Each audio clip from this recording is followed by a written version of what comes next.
Dans cette vidéo, nous allons décrire les différentes étapes de la stratégie de développement de nouveaux produits et services. Voici les 8 étapes développées ci-après. Elles se présentent comme un entonnoir. Pour procéder à une bonne stratégie de développement, il faut tenir compte de plusieurs facteurs, notamment celui des coûts des clients, de l'évolution de la technologie et de la position des concurrents sur le marché. Ces facteurs obligent l'entreprise à renouveler très régulièrement ses produits sur le marché. La première étape de la stratégie de développement d'un nouveau produit est la recherche d'idées.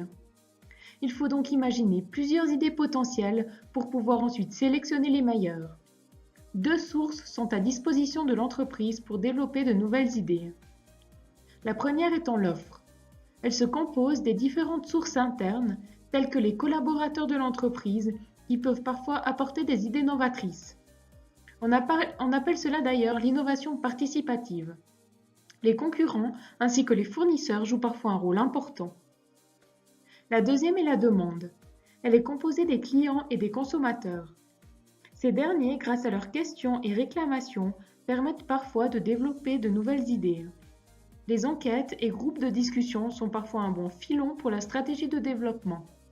Certaines entreprises donnent même à leurs clients les outils pour concevoir eux-mêmes des produits susceptibles d'être créés. L'entreprise, après avoir rassemblé un grand nombre d'idées, doit procéder à un filtrage. Cette étape est importante d'un point de vue financier. Les coûts doivent être calculés. Le filtrage permet d'éviter de commettre les erreurs impardonnables suivantes. Retenir une mauvaise idée, abandonner une idée intéressante. Les systèmes formalisés permettent d'évaluer et filtrer les nouvelles idées d'un produit. Après avoir éliminé les idées irréalisables ou pas entièrement satisfaisantes, quelques questions doivent encore être posées concernant l'utilité du produit pour le consommateur et la société, ainsi que l'apport supplémentaire à l'entreprise. Enfin, les objectifs de l'entreprise ainsi que les ressources humaines de la société doivent être pris en compte. On procède ensuite au développement et au test du concept. Il faut ici faire une distinction entre une idée et un concept. Le premier de ces termes est plus abstrait. Il envisage seulement la commercialisation d'un produit. C'est au début du processus qu'on le retrouve. Le deuxième se nomme concept. Ce dernier est plus concret et donne une version détaillée de l'idée finalement. On est face là à une évolution dans la conception du produit. L'étape du concept doit réussir à mettre en avant les avantages principaux pour le consommateur. Le but de cette sous-étape est de concrétiser un petit peu plus l'idée. Cela peut se faire par le biais de dessins, descriptions détaillées, scénarios d'utilisation ou photo packaging. Elle sera déterminante pour obtenir des résultats satisfaisants. On retrouve 2 logiques, soit qualitatives, soit quantitatives dans cette sous-étape. La première étant l'amélioration du concept, étape qualitative. On peut la faire par le biais d'un avis des consommateurs. Ces derniers pourront proposer des améliorations et s'exprimer librement sur le futur produit. La deuxième est celle de l'évaluation, étape quantitative. On choisira donc un panel de consommateurs qui répondront à des questions précises concernant la clarté du concept, sa crédibilité, ses conditions d'utilisation, etc. La quatrième étape du processus consiste à élaborer une stratégie marketing. On retrouve 3 parties distinctes dans ce processus. Tout d'abord, il faut positionner le produit sur le marché. Les objectifs de vente sont déterminés à ce moment-là. Le public cible, les objectifs de vente font entre autres partie de cette étape. Ensuite, il faut établir le prix de vente ainsi que les canaux de communication et de distribution nécessaires à la commercialisation du produit. Finalement, l'aspect financier entre en ligne de compte. On fixe les parts de marché et les objectifs de chiffre d'affaires sur le court terme. L'étape de l'analyse économique intervient après que le concept et la stratégie marketing ont été définis. Les grandes entreprises ont souvent recours à l'aide de sociétés spécialisées qui s'occupent d'enquêtes d'achat pour prévoir le volume de vente. Ainsi, les responsables d'entreprise doivent évaluer les coûts de marketing, de recherche et développement, d'exploitation, de comptabilité et de trésorerie pour déterminer l'intérêt financier du futur produit. Seulement après l'analyse économique, le produit apparaîtra sous une forme moins abstraite. Cette étape est importante car elle consiste à transformer le concept en produit physique. Le département recherche et développement réalise une ou plusieurs versions du produit selon ce qui a été retenu à l'étape du concept. Un objectif doit être atteint. Le produit doit plaire aux consommateurs. Il y a d'autres aspects à prendre en compte, notamment ceux des coûts de production et des délais de fabrication.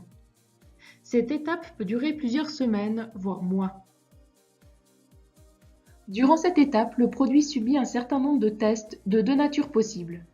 La première est technique. Le produit est testé de manière très rigoureuse pour s'assurer qu'il ne présente aucun danger et qu'il est utilisable même dans des situations extrêmes. Le test marketing permet de vérifier que le produit soit en adéquation avec les attentes du client. Elle permet aussi d'améliorer le produit dans sa formule pour optimiser ses chances de plaire aux consommateurs. Nous avons par exemple, dans le centre de recherche et développement de l'équipementier automobile Forensia, des automates qui ouvrent des milliers de fois des boîtes à gants de voitures, tandis que d'autres exposent des tableaux de bord à des chaleurs de 50 degrés, afin de tester la résistance des produits conçus dans des conditions d'extrême d'utilisation. Cette étape est optionnelle. Si les managers considèrent que le succès est assuré lors du lancement du produit ou que les coûts de développement ne sont pas trop élevés, ils ne procèdent pas au test du marché. Sinon, elle consiste à tester le programme marketing constitué de la stratégie de positionnement, publicité, distribution, prix, marque, packaging et budget de lancement. Durant cette étape, il faut rester relativement discret vis-à-vis des concurrents pour éviter de dévoiler le produit avant son entrée sur le marché. Cette étape est par contre primordiale et importante dans le processus. Le lancement d'un produit engendre des coûts très élevés et souvent une deuxième chance n'est pas allouée. Pour réussir avec succès le lancement d'un produit, différents éléments doivent être planifiés. Tout d'abord, la date à laquelle le produit sera mis sur le marché. Elle est fixée selon la saisonnalité du produit. Il ne doit pas apparaître en même temps qu'un produit concurrent sur le marché. Ensuite, le lieu de lancement est important.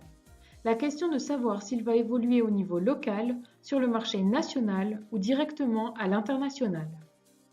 Pour la plupart des entreprises, la stratégie d'élargissement est choisie car très peu de produits peuvent être lancés directement sur un marché international. Concernant la communication, l'entreprise peut choisir la stratégie d'annoncer le lancement du produit avant sa disponibilité sur le marché. Les consommateurs pourront alors planifier leur achat et attendre encore plus impatiemment la venue du nouveau produit.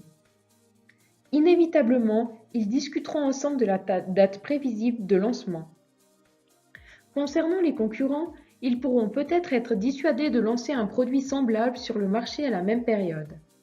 Par ailleurs, ils risquent d'innover en s'inspirant du produit proposé. Finalement, les leaders d'opinion, en d'autres termes des personnalités connues, peuvent parfois servir de lanceurs de produits. L'entreprise doit faire face à un certain nombre d'enjeux dans le processus de développement des nouveaux produits. Notamment, lancer des produits innovants tout en faisant baisser les taux d'échecs commerciaux et en réduisant les coûts et les délais de développement. Deux approches se sont montrées concluantes pour faire face à ces enjeux. La première étant l'approche simultanée. C'est le contraire d'une démarche séquentielle où chacun exécute sa tâche puis passe le relais au département suivant. Bien que parfois lente, elle permet d'appréhender des processus complexes et risqués. Quant aux équipes plurifonctionnelles, elles se constituent de membres de chaque département, marketing, finance, achat ou service commercial. Elles permettent d'éviter certains problèmes durant le processus. En conclusion, pour développer un nouveau produit, il faut mettre en place un processus systématique pour la découverte de moyens nouveaux. Un investissement total de la part de l'entreprise est nécessaire. La valorisation de l'innovation doit rester ancrée dans la tête de chacun durant l'ensemble du processus.